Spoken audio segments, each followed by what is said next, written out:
អារម្មណ៍មនុស្សយើងពេលខ្លះពិបាកយល់ត្រង់ថាពេលខ្លះមានអាហារឆ្ងាញ់ប៉ុន្តែបែរជាអត់ចង់ញ៉ាំបែបសាមញ្ញៗងាយស្រួលប៉ុន្តែសម្រាប់មុខម្ហូបមួយមុខនេះធានាបានថាសាមញ្ញពិតមែនប៉ុន្តែធានាថារសជាតិគឺថាអត់សាមញ្ញទេញ៉ាំបាយអស់ពីចានអត់ដឹងខ្លួនទេអ្នកទាំងអស់គ្នាដូចជាក្តាមត្រាំនេះអញ្ចឹងគឺប្រហែលជាអាទិត្យមុនបានធ្វើក្តាមស្រែត្រាំដោយខ្លួនឯងឃើញនៅផ្សារមានក្តាមល្អៗខ្លាំងមែនទែនក៏នឹកឃើញថាចង់យកមកត្រាំទុកហើយសម្រាប់វីដេអូក្នុងការវិធីនៃការធ្វើក្តាមប្រៃអ្នកទាំងអស់គ្នាខ្ញុំនឹងបង្ហាញជូននៅវីដេអូក្រោយទៀតប៉ុន្តែថ្ងៃនេះចង់មកបង្ហាញជូនពីរបៀបនៃការធ្វើចាក្តាមដែលយើងត្រាំរួចទៅធ្វើបែបម៉េចដើម្បីឲ្យរសជាតិក្តាមយើងកាន់តែមានរសជាតិឆ្ងាញ់ណាអញ្ចឹងឥឡូវខ្ញុំបានធ្វើការចាបកក្តាមយើង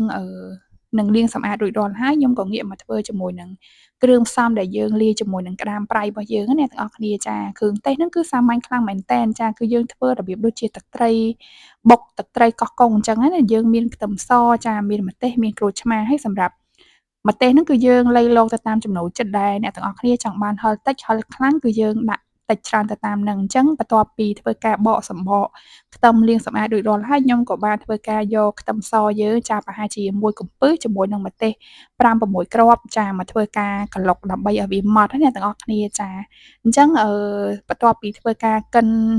ម្ទេសហើយនិងខ្ទឹមសយើងបានម៉ដ្ឋល្អចាខ្ញុំក៏បន្តមកធ្វើគ្រឿងផ្សំចាសម្រាប់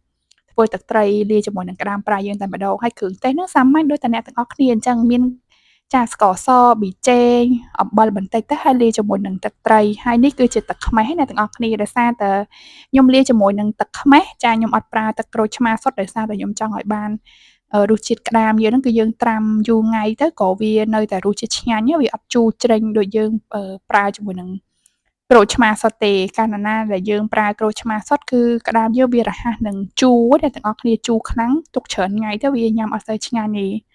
អញ្ចឹងបន្ទាប់ពីលាយទឹកត្រីយើងភ្លក្សទៅរសជាតិគឺថាសមល្មមហើយខ្ញុំក៏បានយកមកចាលាយជាមួយនឹងក្តាមប្រៃដែលខ្ញុំបានបកអំបាញ់មិញអ្នកទាំងអស់គ្នាចាហើយយើងច្របល់ឲ្យវាសព្វមកប៉ុន្តែយើងអត់ទាន់ញ៉ាំភ្លាមទេអ្នកទាំងអស់គ្នាចាយើងត្រូវការធ្វើការដាក់វានៅក្នុងប្រអប់ឬមួយក៏ក្រឡស្អាតណាអ្នកទាំងអស់គ្នាហើយផ្អាប់ទុកក្នុងទូ